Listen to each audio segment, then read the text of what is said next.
하루 15분 성경 읽기 생명의 말씀사 현대인의 성경. 오늘은 제 105일차로 느헤미야 13장부터 시작합니다. 느헤미야 13장. 그날 모세 율법을 백성들에게 읽어주다가 이런 내용이 기록된 것을 발견하였다. 암몬 사람과 모압 사람은 일체의 종교 집회에 참석하지 못한다. 이것은 그들이 이집트에서 나온 이스라엘 백성을 양식과 물로 따뜻하게 영접하지 않고 오히려 발람에게 뇌물을 주어 이스라엘 백성을 저주하게 하였기 때문이다. 그러나 우리 하나님은 그 저주를 축복으로 바꿔주셨다. 백성들은 이 율법의 말씀을 듣고 모든 이방 민족들을 자기들과 분리시켰다. 이런 일이 있기 전에 성전 골방을 맡은 제사장 엘리야십은 오랫동안 도비아와 밀접한 관계를 유지해왔다. 그는 제물로 바칠 곡식, 향, 성전기구, 레위 사람과 성가대원과 문지기에게 주는 곡식과 새 포도주와 기름의 11조, 그리고 제사장들에게 주는 예물을 보관하도록 되어 있는 큰 방을 도비아에게 제공하여 사용하도록 하였다.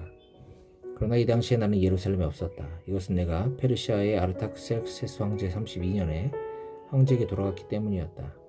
얼마 후에 나는 황제의 허락을 받아 다시 예루살렘으로 돌아왔을 때 엘리야십이 하나님의 성전에 있는 방을 도비아에게 제공한 사실을 알게 되었다. 나는 분노를 금할 수가 없어서 도비아의 모든 물건을 밖으로 집어던지고 명령하여 그 방을 정결하게 한 다음 성전 기구와 제물로 바칠 곡식과 향을 다시 들여놓았다. 나는 또 백성들이 레위 사람들에게 돌아갈 몫을 주지 않았기 때문에 직무를 수행하는 레위 사람들과 성가대원들이 모두 예루살렘을 떠나 자기 고향으로 돌아간 것을 알게 되었다. 그래서 나는 지도자들을 불러 하나님의 성전을 무관심하게 내버려 두었다고 책망하고 레위 사람들과 성가대원들을 성전으로 불러들여 그들의 직무를 다시 수행하게 하였다. 그러자 백성들도 곡식과 새 포도주와 기름의 11조를 가져와 성전 창고에 들여놓았다. 나는 제사장 셀레미야와 서기관 사독과 레위 사람 부다야를 세워 성전 창고를 관리하게 하고 사쿨의 아들이며 마따냐의 손자인 하난을 세워 그들을 돕도록 하였다. 그들은 성실하고 정직한 자들로 인정을 받았기 때문에 자기 동료들에게 예물을 분배해주는 책임을 맡았다. 그때 나는 이렇게 기도하였다. 나의 하나님이시여, 내가 주의 성전을 위해 성실하게 행한 일을 기억하시고 잊지 마소서. 어느 날 나는 사람들이 안식일에 포도즙을 짜고 나귀의 곡식을 운반하며 포도주와 포도와 무화과와 그 밖에 다른 짐을 싣고 예루살렘으로 들어오는 것을 보았다. 그래서 나는 그들에게 안식일에 아무것도 팔지 말라고 경고하였다. 나는 또 예루살렘에 사는 두롯 사람들이 물고기와 그 밖에 다른 상품을 가져와 안식일에 예루살렘 사람들에게 팔고 있는 것을 보고 유다 지도자들을 불러 책망하며 이렇게 말하였다. 여러분은 어째서 이런 악을 행하여 안식일을 더럽히고 있소? 여러분의 조상들이 이런 짓을 했기 때문에 우리 하나님께서 우리와 이 성에 이 모든 재앙을 내리신 것이 아니오. 그런데도 여러분은 지금 안식일을 범하여 이스라엘 백성이 하나님의 더 많은 분노를 사게 하고 있어. 그러고서 나는 안식일이 시작되는 전날 저녁부터 안식일이 끝날 때까지 성문을 열지 말라고 명령하고 성문마다 내 종들을 배치하여 안식일에는 아무것도 가지고 들어오지 못하게 하였다. 그러나 각종 물건을 파는 상인들이 한두 번 예루살렘 성벽 밖에서 밤을 보내므로 나는 그들에게 다시 그런 일이 있으면 가만두지 않겠다고 경고하였다. 그래서 그때부터 그들은 안식일에 오지 않았다. 그리고 나는 레위 사람들에게 몸을 정결하게 하고 와서 성문을 지켜 안식일을 거룩하게 하라고 명령하였다. 그때 나는 이렇게 기도하였다. 나의 하나님이시여, 이 일에도 나를 기억하시고 주의 크신 사랑을 따라 나에게 자비를 베푸소서. 그리고 나는 이 당시에 유다 사람들이 아스돗과 암몬과 모압의 여자들과 결혼하여 그 자녀들의 태반이 아스돗 말과 그 밖에 다른 말은 하면서도 유다 말을 모르고 있다는 사실을 알게 되었다. 그래서 나는 그 부모들을 책망하며 저주하고 몇 사람을 때리며 그 머리털을 뽑고 다시는 그들의 자녀들을 이방 사람과 결혼시키지 않겠다고 하나님의 이름으로 맹세하게 한 다음 그들에게 이렇게 말하였다. 옛날 솔로몬 왕도 이런 일로 범죄하지 않았느냐? 세상 그 어느 나라에도 그와 비길 만한 왕이 없었다. 하나님 그를 사랑하셔서 온 이스라엘 다스릴 왕으로 삼으셨으나 그는 이 이방 여자들 때문에 범죄하고 말았다. 그런데 너희가 이방 여자들과 결혼하여 악을 행하고 우리 하나님께 범죄하는 것을 우리가 어떻게 보고만 있을 수 있겠느냐? 대제사장 엘리야십의 손자이며 요야다의 아들 중 하나가 호론 사람 산발랏의 딸과 결혼하였으므로 나는 그를 예루살렘에서 떠나게 하였다. 그때 나는 이렇게 기도하였다. 나의 하나님이시여, 저들이 제사장의 직분을 더럽히고 레위인들과 제사장들에 대한 규정을 어겼습니다. 그러므로 저들의 소행을 기억하소서. 나는 제사장들과 레위인들을 이방 사람들의 모든 더러운 것에서 깨끗하게 하여 그들의 직무를 맡아 수행하게 하고 또 정한 때에 제물을 태울 나무와 첫 열매를 가져오게 하였습니다. 나의 하나님이시여, 이 모든 것을 기억하시고 나에게 은혜를 베푸소서.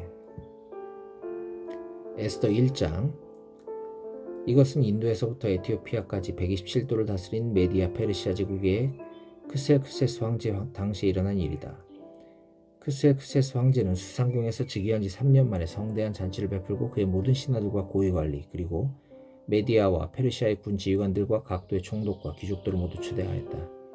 꼬박 6개월 동안 계속된 그 잔치에서 황제는 부강한 자기 제국의 화려함과 위엄을 과시하였다. 그 잔치가 끝나자 황제는 다시 수산성에 사는 모든 일반 백성을 위해 궁전뜰에서 7일 동안 잔치를 베풀었다. 그 뜰에는 흰 휘장과 푸른 휘장이 쳐져 있었는데 그것들은 자색에 가는 배줄로 대리석 기둥에 은골이 매어 있었다. 그리고 금과 은으로 만든 긴 의자들이 검고 붉고 희고 노란 갖가지 대리석이 깔린 뜰에 놓여 있었다. 황제는 왕실의 술을 한없이 내놓아 모든 사람에게 모양이 각기 다른 금술잔으로 마시게 했으며 황실 관리에게 명령하여 손님들에게 술을 억지로 권하지 말고 자기들이 먹고 싶은 대로 자유롭게 마실 수 있도록 하였다. 한편 황후 와스티도 황실에 있는 여자들을 위해 잔치를 베풀었다. 잔치 마지막 날에 황제는 얼큰하게 취하자 기분이 좋아 그를 시중들은 7-4시 곧 무후만, 비스타, 하르보나, 빅다, 아박다, 세달, 가르가스를 불러 황후 와스티에게 면류관을 씌워 데려오라고 명령하였다. 이것은 황후가 아름다움으로 잔치에 모인 모든 사람들에게 그녀의 미모를 보이고 싶었기 때문이었다. 그러나 황후 와스티가 내시들의 말을 듣고 오기를 거절하므로 황제는 화가 나서 견딜 수 없었다. 이 당시에 황제는 법적인 문제에 대하여 전문가들에게 물어본 것이 상례로 되어 있었다. 그래서 그는 자기 측근에 있는 법률 문제 담당 자문관들을 불렀다. 그들은 가르스나, 세달, 아드마다, 다시스, 메르스, 마르스나 무무관이었으며 이들 7사람은 메디아 페르시아 제국에서 가장 높은 지위를 가진 사람들이었다. 황제가 그들에게 물었다. 황후 와스티는 내시들을 통해 전한 이 크세크세스 황제의 명령에 복종하지 않았다. 이럴 경우 어떻게 하면 좋겠느냐? 법에서는 무엇이라고 규정하고 있느냐? 그러자 무무관이 대답하였다. 와스티 황후는 황제에게만 잘못한 것이 아니라 황제께서 다스리시는 각도의 모든 귀족들과 백성들에게도 잘못하였습니다. 황후가 행한 일이 제국 안의 모든 부인들에게 알려지게 되면 그들이 자기 남편을 무시하며 크세크세스 황제가 와스티 황후에게 오라고 명령해도 황후는 가지 않았어요 하고 대꾸할 것입니다. 오늘이라도 페르시아와 메디아의 귀부인들이 황후가 행한 일을 들으면 그들의 남편에게 그런 식으로 말하여 남편을 멸시할 것이며 남편들은 분노를 느낄 것입니다.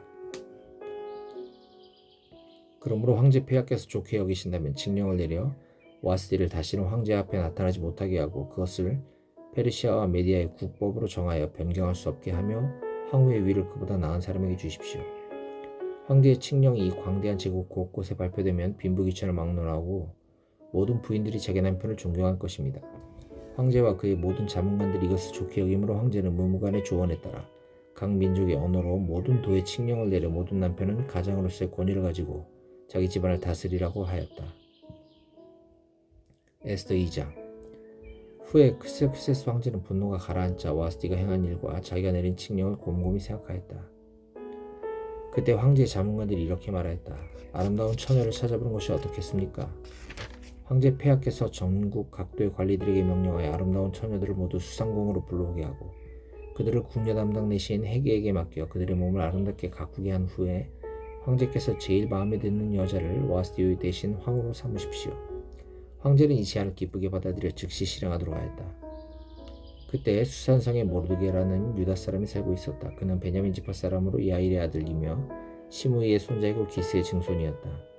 전에 바빌론의 느부갓네살 왕이 유다의 여호야긴과 백성을 예루살렘에서 포로로 잡아갈 때 모르드게도 함께 잡혀갔다. 그에게는 하다사라고도 부르고 에스더라고도 하는 사촌이 있었는데 그녀는 얼굴이 곱고 몸매가 날씬한 아름다운 처녀였다. 그 부모가 죽자 모르드게는 그녀를 자기 딸처럼 키웠다. 황제의 칙령이 반포되자 많은 처녀들이 수산성에 모여들었다. 이때 에스더도 그들과 함께 왕궁으로 이끌려가서 궁녀 담당 내시 헤게의 지시를 받았다. 헤게는 에스더를 좋게 보고 호의를 베풀어 즉시 그녀에게 화장품과 좋은 음식을 주었으며 황궁에서 뽑은 7 궁녀를 그녀에게 주어 시중두게 하고 그들을 가장 좋은 별궁으로 옮겼다.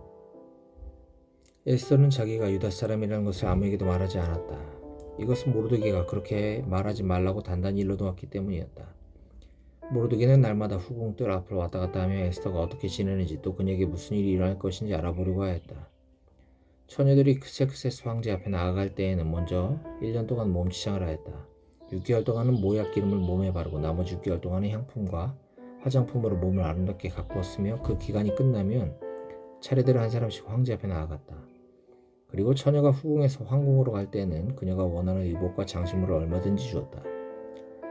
그 처녀는 저녁에 황제에게 갔다가 다음날 아침에 황제의 후궁들이 사는 궁으로 돌아와 후궁 담당 넷이 사하스가스의 통제를 받게 되며 황제가 그녀를 좋아하지 않아 다시 부르지 않으면 평생 황제 앞에 나가지 못하고 거기서 살았다. 마침내 아비하일의 딸이며 모르드게의 사촌인 에스더가 황제 앞에 나아갈 차례가 되었다. 에스더는 궁예 담당 넷이 헤게가 지시한 것 외에는 다른 것으로 치장하지 않았으나 그녀를 바라보는 모든 사람에게 호감을 주었다. 크섹세스 황제 7년 10월에 에스더가 황궁으로 들어가서 황제 앞에 나아가자 황제는 다른 여자들보다 에스더를 더욱 좋아하고 사랑하여 그녀에게 면류관을 씌우고 와스티 대신 황후로 삼았다. 그러고서 황제는 에스더를 위해 큰 잔치를 베풀어 모든 대신들과 신하들을 초대하고 그날을 임시 공휴일로 정했으며 각도의 황제의 하사품을 보냈다. 황제가 두 번째로 처녀들을 불러 모았을 때 모르드게는 정보관리가 되어 궁궐 문 앞에 앉아 있었다. 에스더는 모르드게의 지시대로 자기가 유다 사람이라는 것을 아무에게도 말하지 않았는데 이것은 그녀가 어릴 때처럼 모르드게의 말에 순종하였기 때문이었다. 어느 날 모르드게가 궁전 문 앞에 앉아 있을 때 문을 지키는 애시 빅단과 데레스가 황제에게 원한을 품고 그를 살해하려고 모의하였다. 모르드게가 그것을 알고 황후 에스더에게 그 사실을 말해주자 에스더는 모르드게의 말을 황제에게 보고하였다. 그래서 황제는 일의 진상을 조사하여 그 보고가 사실임을 알고 그 두 사람을 나무에 매달아 처형시켰으며 이 모든 일은 황제가 보는 데서 궁중일기에 기록되었다.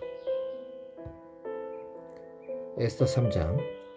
그 후에 크섹세스 황제가 아각 사람 함무다다의 아들 하만의 지위를 높여 그를 국무총리로 임명하였다. 그러자 궁전 안에 있는 황제의 모든 신하들이 황제의 명령에 따라 하만이 지나갈 때마다 정중하게 무릎을 꿇고 절하였다. 그러나 모르드게는 하만에게 무릎을 꿇지도 않았고 절을 하지도 않았다. 다른 신하들이 모르드게에게 너는 어째서 황제의 명령에 복종하지 않느냐고 물으며 날마다 순응하라고 권했으나 그는 자기가 유다 사람임을 밝히고 끝까지 거절하였다. 그러자 그들은 모르드게가 무사할 수 있을 것인지 보려고 그 일에 하만을 보고하였다. 하만은 모르드게가 자기에게 무릎을 꿇지도 않고 절하지도 않는 것을 보고 화가 머리끝까지 치밀어 올랐다. 더구나 모르드게가 유다 사람이란 말을 듣고 그는 모르드게만 죽일 것이 아니라 페르시아 제국 안에 있는 모든 유다 사람들을 전멸시키기로 결심하였다. 크섹세스 황제 12년 1월에 하만은 명령을 내려 자기 계획을 수행할 가장 좋은 때를 제비로 정하도록 했으며 그 날짜는 그해 12월 13일로 결정되었다. 그러고서 하만은 황제에게 이렇게 말하였다. 황제의 제국 안에 한 민족이 여러 도에 흩어져 살고 있는데 그들의 법은 다른 민족의 법과 달라서 황제의 법령을 지키지 않고 있습니다. 만일 그들을 이대로 내버려 둔다면 황제 폐하께 유익이 되지 못할 것입니다. 폐하께서 좋게 여기신다면 조서를 내려 그들을 모조리 죽여버리십시오. 그러면 제가 이 업무를 수행하는 사람들을 위해 은 340톤을 국고에 들여놓겠습니다. 그러자 황제는 손에서 인장반지를 뽑아 유다 사람의 원수인 아각 사람 함무다다의 아들 하만에게 주며 그 은은 내가 갖고 이 민족도 내가 좋을 대로 처리하여라 하였다. 그래서 1월 13일에 하만은 서기관들을 소집하여 대신들과 각도의 총독과 모든 관리들에게 보낼 조서를 쓰게 하고 각 지방과 민족의 말로 그것을 번역하여 황제의 인장반지로 인을 쳤다. 그러고서 그는 전국 각처에 사람을 보내 그 조서를 공포하도록 하였다. 그 조서 내용은 12월 13일 하루 동안에 남자 여자 어린아이 할 것 없이 유다 사람을 모조리 죽이고 그들의 재산을 약탈하라는 것이었다. 그리고 그 조서 초본의 내용을 전국 각도의 법령으로 공포하여 모든 민족에게 알려서 그날을 준비하도록 하였다. 황제의 명령에 따라 그 조서는 수산성에도 공포되었다. 그때 황제와 하만은 함께 앉아 술을 마시고 있었으나 수산성은 혼란과 불안에 휩싸여 있었다. 에스더 4장. 모르드게는 이 모든 일을 알고 자기 옷을 찢고 삼베옷을 입은 다음 티끌을 머리에 뒤집어 쓰고 대성통곡하며 성 가운데를 지나 궁전 문 앞까지 가서 멈춰 섰는데 이것은 삼베옷을 입은 사람이 궁전으로 들어갈 수가 없었기 때문이었다. 전국 각도의 황제의 조서가 공포되자 유다 사람들이 크게 통곡하고 금식하며 울부짖었고 수많은 사람들이 삼베옷을 입은 채 재에 뒹굴었다. 에스더의 시녀들과 내시들이 모르드게에 관한 일을 에스더에게 말하자 그녀는 크게 근심하며 모르드게에게 갈아입을 옷을 보냈으나 그는 그것을 거절하였다. 그래서 에스더는 자기를 보살피는 황제의 내시 하닥을 불러 모르드게가 무슨 일로 그처럼 슬퍼하는지 가서 알아오라고 지시하였다. 하닥이 궁전 문 앞 광장에 있는 모르드게에게 갔을 때 모르드게는 자기에게 일어난 일과 하만이 유다 사람들을 몰살시키기 위해 국고에 들여놓겠다고 약속한 돈의 정확한 액수까지 말해주었다. 그리고 유다 사람을 몰살하라고 수산성에 내린 조서 4본을 하닥에게 주며 이 모든 상황을 에스더에게 설명하고 에스더가 황제에게 가서 자기 민족을 구해달라는 간청을 하게 해달라고 부탁하였다. 하닥이 돌아와서 모르드게가 한 말을 에스더에게 보고하자 에스더는 하닥에게 다시 가서 모르드게에게 이렇게 말하라고 일러주었다. 황제의 신하들과 백성들이 다 아는 일이지만 남자든 여자든 부르지도 않았는데 안뜰에 들어가서 황제에게 나아가면 누구든지 죽음을 당하도록 되어 있습니다. 단 한 가지 예외는 황제가 금호를 내밀었을 때 그 사람이 사는 경우입니다만 황제가 나를 부르지 않은 지가 30일이나 되었습니다. 그가 모르드게에게 에스더의 말을 전하자 모르드게는 에스더에게 이런 회답을 보냈다. 네가 황궁에 있다고 해서 모든 유다 사람들 가운데 너 혼자만 살아남을 줄로 생각하지 말아라. 이런 때에 내가 말없이 가만히 있으면 우리 유다 사람들은 다른 방법으로 구원을 받을 것이지만 너와 내 집안은 패망하게 될 것이다. 네가 황후가 된 것이 이런 때를 위한 것이니 누가 아느냐? 그러자 에스더는 모르드게에게 다시 이런 회답을 보냈다. 수산성에 있는 모든 유다 사람들을 모아 아무것도 먹지 말고 마시지도 말며 나를 위해 밤낮 3일 동안 금식하며 기도해 주십시오. 나도 내 시녀들과 함께 금식하겠습니다. 금식 기간이 끝나면 내가 법을 어기는 한이 있더라도 황제에게 나아가겠습니다. 내가 만일 그 일로 죽어야 한다면 기꺼이 죽겠습니다. 그래서 모르드게는 가서 에스더가 말한 것을 다 수행하였다.